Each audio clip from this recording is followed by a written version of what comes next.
여러분, 비료로 자동차를 굴릴 수 있다고 생각하시나요? 전 세계 모두가 말했습니다. 그건 있을 수 없고 무조건 실패하는 기술입니다. 하지만 그걸 실행으로 옮긴 나라가 있습니다. 바로 대한민국이었어요.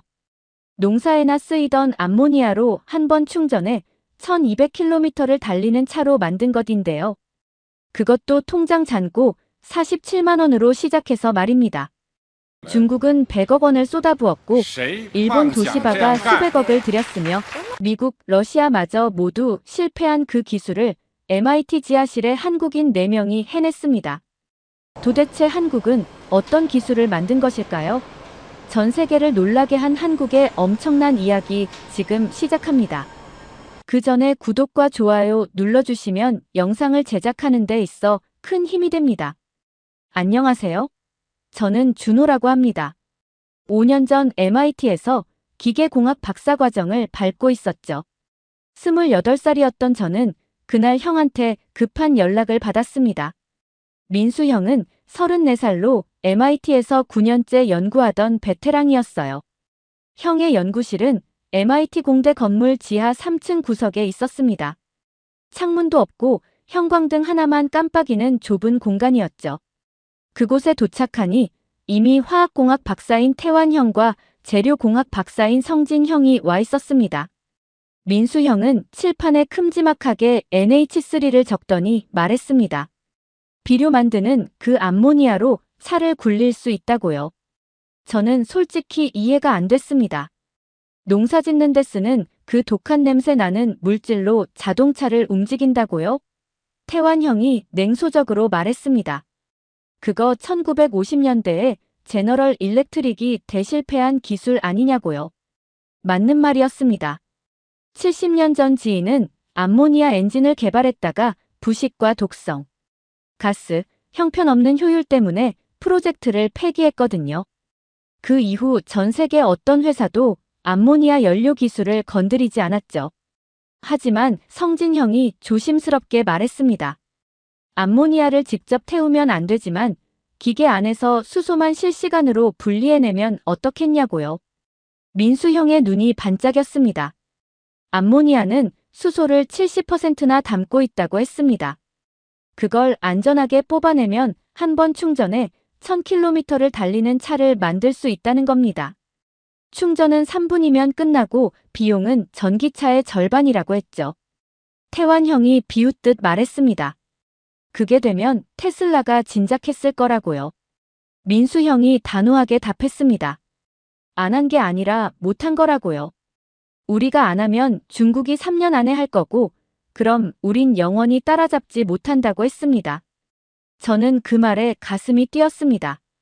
솔직히 말하자면 당시 저는 박사과정 3년 차였고 논문 한 편도 제대로 못 쓴 상태였어요. 매일 실험실에서 데이터만 모으고 있었는데 뭔가 큰일을 해보고 싶다는 생각이 들었죠. 통장 잔고도 투자자도 장비도 없었지만 우리에겐 간절함이 있었습니다. 그리고 한국인 특유의 오기도 있었죠. 우리는 그날 밤 시작하기로 결심했습니다. 우리는 MIT 에너지공학과의 전설인 리처드 웨버 교수님을 찾아갔습니다. 63살의 교수님은 수소 연료전지 분야에서 30년 경력을 가진 세계적 권위자였죠. 교수님 연구실에 들어서자마자 벽면 가득 채워진 상장들과 논문들이 눈에 들어왔습니다. 우리는 준비한 제안서를 꺼냈고 교수님은 천천히 읽어내려갔어요. 그리고 단칼에 잘랐습니다. 불가능하다고요. 지희가 실패한 이유가 뭔지 아냐며 500도 고열에서 촉매가 3시간 만에 녹아버렸기 때문이라고 했습니다. 교수님은 우리를 박사과정 학생들이라고 부르며 이건 100억 원을 들여도 실패할 프로젝트니 시간 낭비 말고 논문이나 쓰라고 했습니다. 사실 교수님 말씀이 맞았어요. 우리는 경험도 돈도 없는 학생들이었으니까요. 하지만 민수 형이 간절히 말했습니다. 6개월만 달라고요. 6개월 안에 프로토타입을 못 만들면 포기하겠다고 했죠. 교수님은 한숨을 쉬며 후회하지 말라는 말과 함께 허락했습니다. 그때 교수님 표정을 지금도 기억합니다. 걱정과 동정이 섞인 눈빛이었죠. 우리의 첫 번째 과제는 500도 고열을 10시간 이상 견디는 촉매 개발이었습니다. 니켈과 크롬, 희토류를 섞는 합금 실험을 반복했지만 한 달 동안 157번 모두 실패했어요. 실험할 때마다 촉매는 3시간에서 5시간 사이에 녹아버렸습니다. 재료비만 1,500만 원이 나갔고 통장 잔고는 바닥났어요. 저는 지쳐서 형한테 말했습니다. 이거 진짜 안 되는 거 아니냐고요. 민수 형도 지쳐 보였습니다. 하지만 형이 눈을 부릅뜨며 답했습니다. 딱 한 번만 더 해보자고요. 158번째 실험이었습니다. 니켈 58%, 크롬 28%, 희토류 14%로 배합했죠. 실험을 시작했고 1시간이 지났습니다. 촉매는 멀쩡했어요. 3시간이 지났고 5시간이 지났습니다. 이전 실험들은 여기서 모두 실패했었죠. 하지만 이번엔 달랐습니다. 7시간, 9시간이 지났고 마침내 10시간을 넘겼어요. 촉매는 500도에서 10시간 동안 멀쩡히 버텼습니다. 우리는 서로를 껴안고 울었어요. 태환 형은 바닥에 주저앉아 울었고 성진 형은 천장을 보며 소리를 질렀습니다. 웨버 교수님은 우리가 가져온 촉매 샘플을 보고 말했습니다. 10시간이라니 흥미롭다고요. 하지만 실험실 결과가 현실에서 통용되는 건 아니라며 경고했습니다. 그러나 교수님은 주간 보고를 지시했고 이는 우리에게 큰 동기부여가 됐죠. 교수님이 우리를 조금이나마 인정한다는 뜻이었으니까요. 그날 저녁 우리는 싸구려 중국집에서 짜장면을 먹으며 서로를 격려했습니다. 촉매 문제를 해결했지만 반응기 크기가 가로 8m, 세로 6m, 높이 4m였습니다. 작은 건물만 했죠. 성진 형이 말했습니다. 이걸 어떻게 차에 실어요? 2m 이내로 줄여야 한다고요. 솔직히 저는 막막했습니다. 축구장 크기를 어떻게 자동차 크기로 줄인다는 건지 상상도 안 됐거든요. 한 달간 밤을 새우며 시스템을 세 겹으로 쌓고 파이프를 절반으로 줄였습니다. 매일 커피를 10잔씩 마시며 설계도를 그렸고 지웠고 또 그렸어요. 결과는 놀라웠습니다. 2m 은색 상자의 무게 120kg이었어요. 테스트 결과도 완벽했습니다. 수소순도 99.3%, 효율 43%였죠. 축구장 크기를 컴퓨터 크기로 줄인 겁니다. 웨버 교수님은 예상 밖이라고 평가했지만 또 다른 숙제를 줬습니다. 진동과 영하 20도, 고지대에서도 작동해야 한다며 6개월을 더 주셨죠. 극한 환경 테스트가 시작됐습니다. 진동 테스트에서 레벨 5에서 파이프가 풀렸고 레벨 7에서 용접이 갈라졌어요. 한 달 후 드디어 레벨 10을 견뎌냈습니다. 하지만 연구비가 4,700만 원밖에 남지 않았죠. 한 달치도 안 되는 금액이었습니다. 민수 형은 30페이지 제안서를 만들어 보스턴 벤처 캐피털 37곳에 이메일을 보냈습니다. 답장은 3곳뿐이었고 투자는 0이었어요. 투자자들은 말했습니다. 1950년대 실패한 기술이고 전기차 시대에 암모니아 차가 왜 필요하냐고요. 한 투자자는 우리를 보며 비웃기까지 했습니다. 학생들이 세상 물정도 모르고 꿈만 꾼다고요. 통장 잔고가 2,100만 원까지 줄었을 때 38번째 회사인 네이처 에너지 캐피털에서 미팅 제안이 왔습니다. 투자 심사팀이 물었습니다. 일본 도시바와 독일 지멘스가 이미 개발 중인데 언제 상용화되냐고요. 민수 형이 3년 안에 가능하다고 답했습니다. 그들은 18개월 안에 하라고 했어요. 불가능했죠. 투자는 거절당했습니다. 그날 저녁 태환 형이 폭발했습니다. 언제까지 이럴 거냐며 이거 안 되는 거 맞지 않냐고 했죠. 우리는 각자 생각할 시간을 가졌습니다. 저는 아파트로 돌아가 라면을 끓여 먹으며 고민했어요. 일주일 후 민수 형이 일본 기사를 보여줬습니다. 일본 도시바가 암모니아 연료전지를 발표했지만 크기가 40피트 컨테이너였다고요. 소형화에 실패한 겁니다. 민수 형이 말했습니다. 우리랑 다른 시장이라고요. 우린 소형화에 성공했잖아요. 안 해보고 후회하는 것보단 해보고 망하는 게 낫지 않겠냐고 했습니다. 저는 형의 눈빛을 봤습니다. 포기할 수 없다는 의지가 보였죠. 태환 형과 성진 형도 웃으며 다시 합류했습니다. 우리는 새로운 전략을 세웠어요. 투자 유치는 일단 포기하고 MIT 창업 경진대회 1등 상금 5천만 원을 목표로 했죠. 그때 웨버 교수님이 멘토를 소개해 주셨습니다. 60대 초반의 데이비드 김이었죠. 30년 전 GM에서 연료전지 연구를 했던 베테랑이었습니다. 데이비드는 우리 기술을 보더니 관심을 보였어요. 하지만 현실적인 문제를 지적했습니다. 법인 설립과 특허 출원에 최소 1억 원이 필요하다고요. 데이비드가 제안했습니다. 자신이 고문으로 들어갈 테니 지분 5%를 달라고요. 우리는 고민했습니다. 지분 5%가 적은 건지 많은 건지도 몰랐거든요. 결국 지분 3%를 먼저 주고 성공 시 2%를 추가 지급하는 조건으로 합의했죠. 데이비드가 흔쾌히 수락했습니다. 그리고 경고했어요. 중국이 움직이고 있다고요.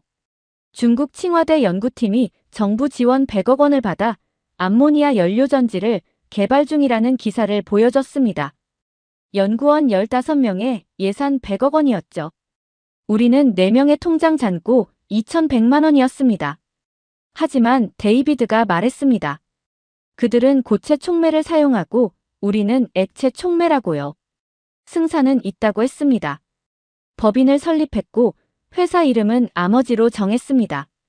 에너지를 뜻하는 영어 단어들을 조합한 이름이었죠. 데이비드는 우리에게 MIT 창업 경진 대회에 신청하라고 조언했습니다.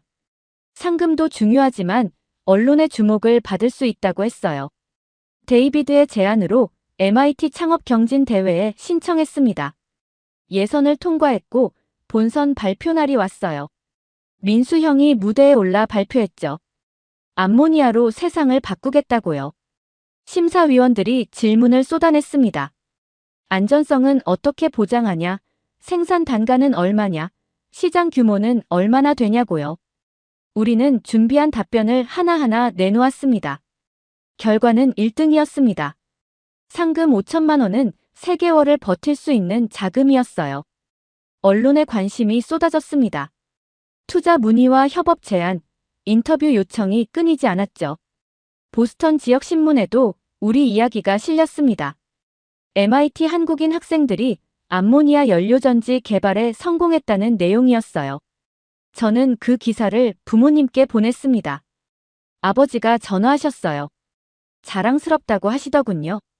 그러나 2달 후 47번 연속 실험 실패를 겪었습니다.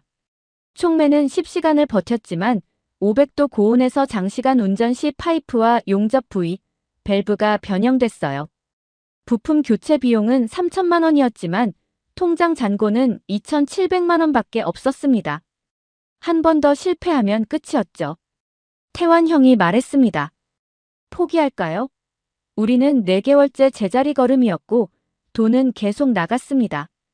이전 7곳의 투자자들도 기술 위험도가 너무 높고 상용화 시점이 불확실하다며 모두 거절했어요. 데이비드도 투자를 찾기 쉽지 않다고 전했습니다. 우리는 깊은 침묵에 빠졌죠.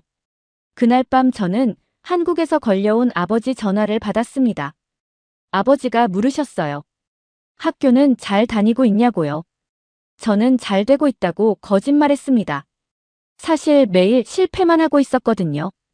아버지는 미국 생활비를 걱정하며 100만 원을 보내주려 했지만 저는 거절했어요. 팀원 모두 부모님께는 거짓말하고 친구들에게는 잘 되는 척하며 매일 실패 속에서 버티고 있었습니다. 민수 형이 마지막 시도를 제안했습니다. 티타늄 합금으로 부품 재질을 바꿔보자고요. 하지만 비용이 5천만 원이었습니다. 민수 형은 자신의 집 전세금을 빼겠다고 선언했습니다. 미쳐야 뭐라도 하지 않겠냐며요. 저는 충격을 받았습니다. 형에게 집은 유일한 재산이었거든요. 하지만 형의 결심은 확고했어요. 저는 학자금 대출 4천만 원을 더 받기로 했습니다. 이미 4천만 원 대출이 있었는데 8천만 원으로 불어나는 거였죠. 태환 형은 차를 팔아 2천만 원을 마련했습니다. 성진 형도 예금을 깨고 부모님께 돈을 빌렸어요. 우리는 모든 걸 쏟아붓기로 결심했습니다. 페덱스로 도착한 티타늄 합금 부품들은 은색으로 빛났습니다. 정밀 가공된 예술 작품 같았죠. 이것은 민수 형의 전세금과 태환 형의 차, 성진 형의 예금, 제 학자금 대출 등 우리가 가진 모든 것을 쏟아부은 5천만 원짜리 도박이었습니다. 우리는 이틀 밤낮으로 부품을 조립했어요. 실수 한 번이 모든 걸 날릴 수 있다는 긴장감 속에서요. 손이 떨렸지만 정신을 바짝 차렸습니다. 수요일 밤 9시에 테스트가 시작됐습니다. 온도가 500도까지 올라갔고 압력과 진동이 안정적이었어요. 1시간, 2시간, 3시간이 지났습니다.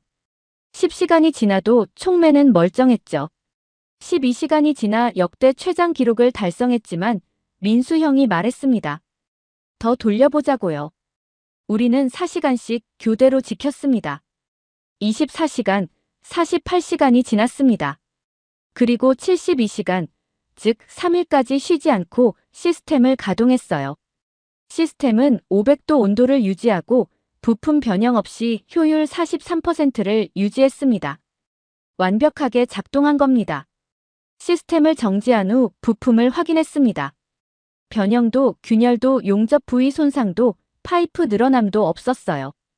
우리는 서로를 포옹하며 환호했습니다. 4개월간의 47번 실패와 5천만 원의 도박 끝에 500도의 저주를 깬 순간이었죠. 웨버 교수님께 소식을 알렸고 교수님은 직접 실험실을 방문했습니다. 30분간 모든 수치를 꼼꼼히 확인하더니 말했습니다. 예상 밖이라고요. 정말 예상 밖이라고요. 5천만 원을 티타늄 합금에 썼다는 말에 미쳤다며 존경의 웃음을 보였습니다. 교수님은 우리의 끈질김과 기술력을 인정했습니다.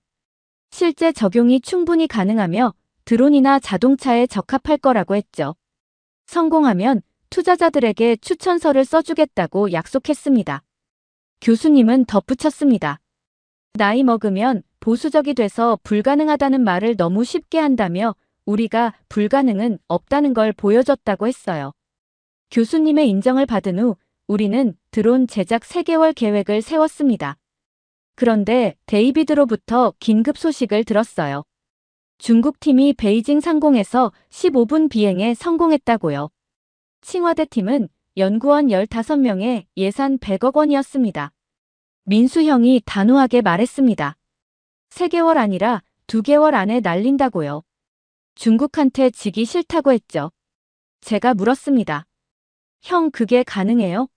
민수 형이 답했습니다. 불가능하면 만들어야지. 우린 그거 하려고 여기 있잖아요. 당시 통장 잔고는 47만 원이었습니다. 보스턴 외곽 드론 제작사를 찾아갔는데 엔지니어가 경고했어요. 암모니아는 독성가스라 누출되면 생명이 위험하다고요. 안전장치를 달면 무게가 늘어나 비행시간이 줄어들고 경량 소재인 항공우주용 카본 파이버는 비싸다고 했습니다. 드론 프레임에 최소 OKG의 카본 파이버에 2,500만 원, 특수 탱크와 안전 밸브, 제어 시스템까지 포함하면 총 4,200만 원이었어요. 통장 잔고는 47만 원밖에 없었죠. 데이비드가 조언했습니다. MIT 연구비가 12월에 나올 때까지 브릿지론을 받으라고요. 5월 5% 고금리였지만 선택지가 없었습니다. 보스턴 지역 사채업자를 만났어요. 험상궂게 생긴 중년 남자였습니다.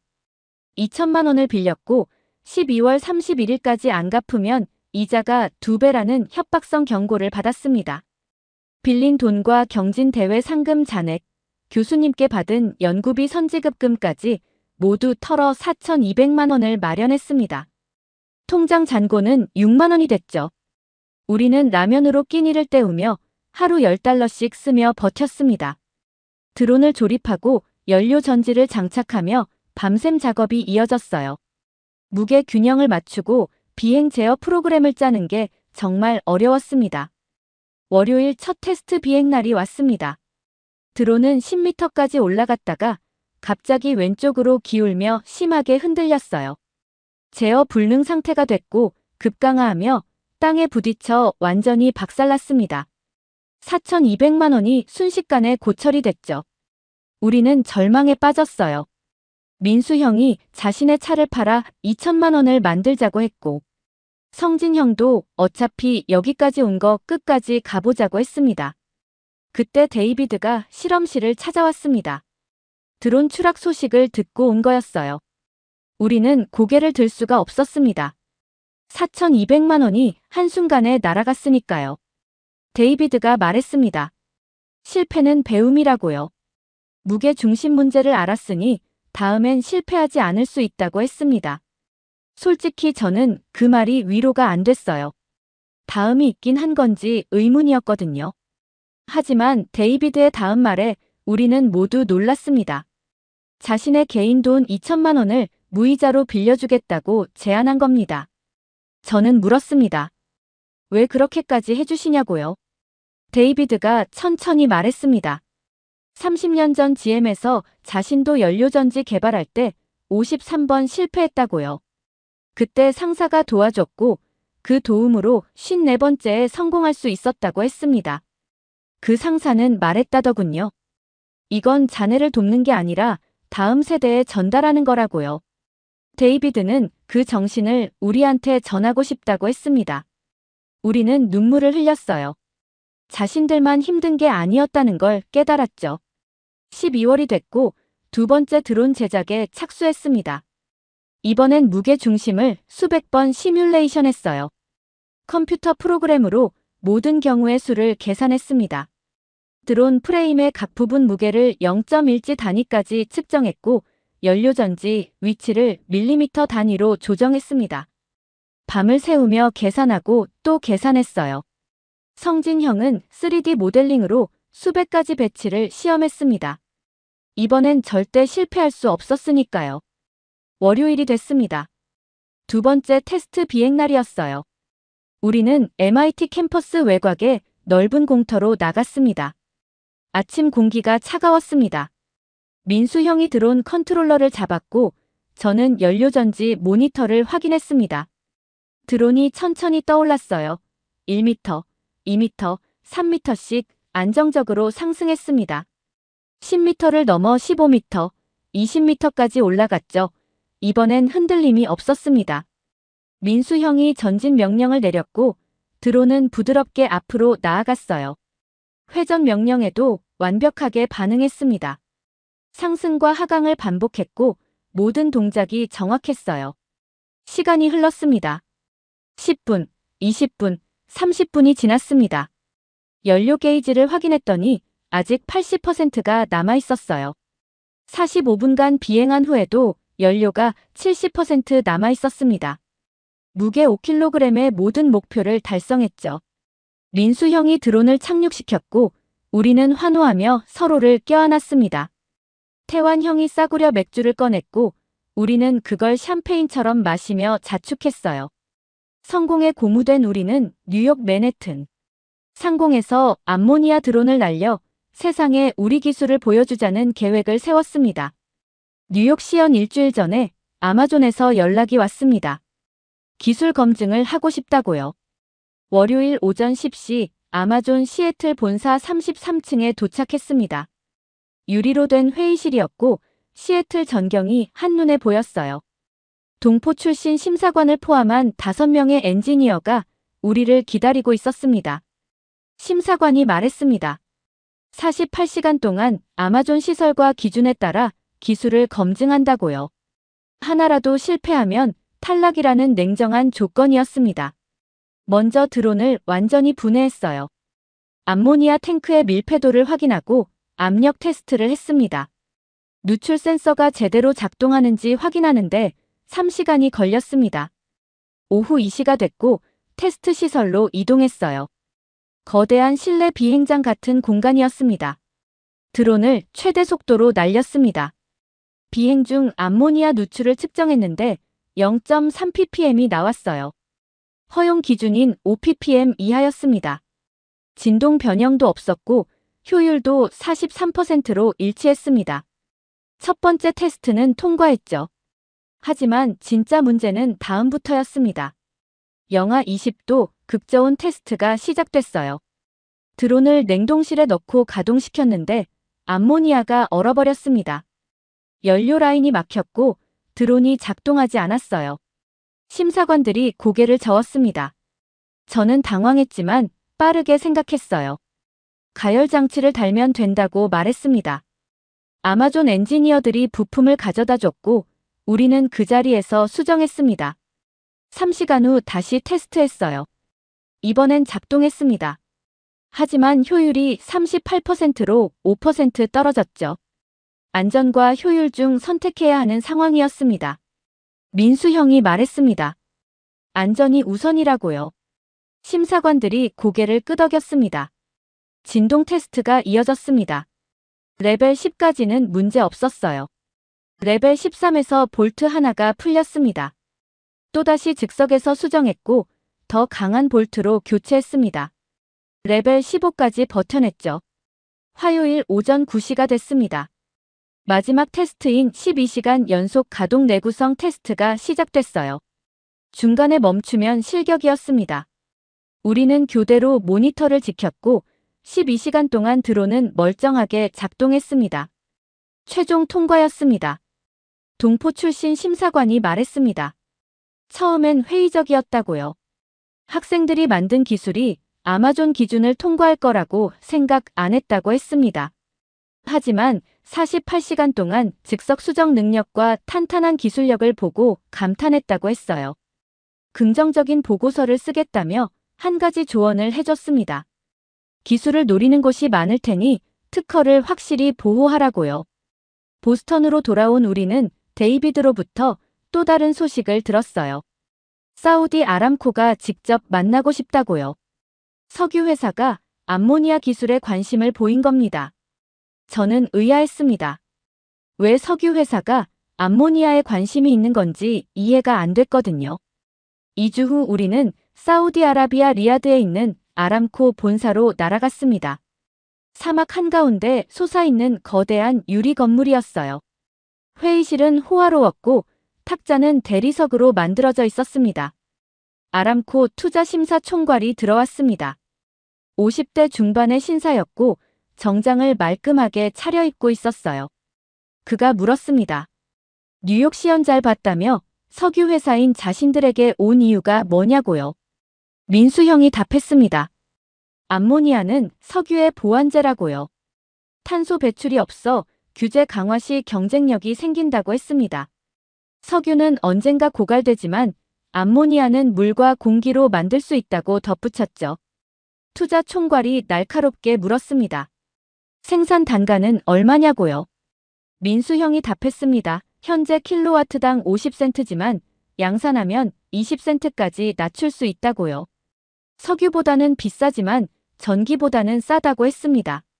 시장 규모는 얼마냐는 질문에 초기 50억 달러, 10년 후 500억 달러로 성장할 거라고 답했어요. 투자 총괄이 고개를 끄덕였습니다. 그리고 제안했습니다.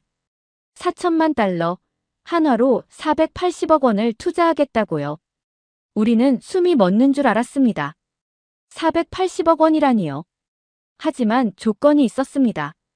기술 30%를 공유하고 사우디에 공장을 설립하며 아람코가 지분 35%를 가져간다는 거였어요. 저는 망설여졌습니다. 지분 35%는 너무 많은 것 같았거든요. 태환 형도 비슷한 표정이었습니다. 투자 총괄이 말했습니다. 480억 원 투자에 35%는 적은 거라고요. 회사 가치를 1,400억 원으로 인정하는 거고 중동 시장 진출 기회도 제공한다고 했습니다. 우리는 시간을 달라고 했고 호텔로 돌아가 밤새 논의했습니다. 우리는 다음 날 아람코에 그렇게 제안했고 아람코는 수락했습니다. 악수와 함께 480억 원의 최대 투자 계약을 체결했죠. 그날 저녁 보스턴으로 돌아오는 비행기 안에서 아마존으로부터 연락이 왔습니다. 3천만 달러, 한화로 360억 원 투자 심사를 통과했다고요. 아람코 480억 원과 아마존 360억 원을 합쳐 총 840억 원의 투자를 받게 됐습니다. 통장 잔고 6만 원이던 회사가 840억 원의 투자를 받았죠. 하지만 저는 이제 시작일 뿐이라고 생각했어요. 투자를 받는 건 쉬운 일이고 어려운 건 기대를 충족시키는 거였습니다. 18개월 안에 제품을 내놓아야 한다는 조건이 있었거든요. 멘토 데이비드로부터 또 다른 소식을 들었습니다. 중국 칭화대 암모니아 드론 프로젝트가 치명적 결함으로 중단됐다고요. 중국 팀의 촉매는 8시간 이상 가동 시 독성 물질인 질소산화물을 배출하여 환경 기준을 초과했기 때문이라고 했습니다. 반면 우리는 72시간 테스트를 통과했고 액체 촉매 방식을 사용해 독성 물질이 나오지 않았어요. 15개월 후 뉴욕 제이콥 제비츠 컨벤션 센터에서 세계 최초 암모니아 연료전지 자동차가 공개됐습니다. 검은색 SUV가 무대 위에 올라왔고 차체에 선명한 아머지 로고가 빛났어요. 관중석에서 박수가 터져 나왔습니다. 그날 저녁 우리는 3년 만에 MIT 지하 실험실을 다시 찾아갔습니다. 통장 잔고 47만 원, 월급 4개월 밀림, 47번의 실패 등 모든 것이 그대로였지만 이제는 웃을 수 있었어요. 태환 형이 말했습니다. 그때가 더 행복했던 것 같다고요. 순수하게 뭔가 만들고 있다는 느낌이 좋았다고 했습니다. 민수 형이 화이트보드에 적었습니다. 2025년 암모니아 화물선이라고요. 또 불가능해 보이는 거였죠. 저는 MIT 캠퍼스를 걸으며 생각했습니다. 돈이 없어도 경험이 없어도 아무도 안 믿어줘도 괜찮다고요. 간절함과 포기하지 않는 마음만 있다면 언젠가 세상이 여러분을 보기 시작할 거라고요. 오늘의 이야기 어떠셨나요? 여러분의 생각이나 경험을 댓글에 남겨주세요. 이 영상이 마음에 드셨다면 구독과 좋아요 부탁드릴게요. 다음 영상에서 만나요. 감사합니다.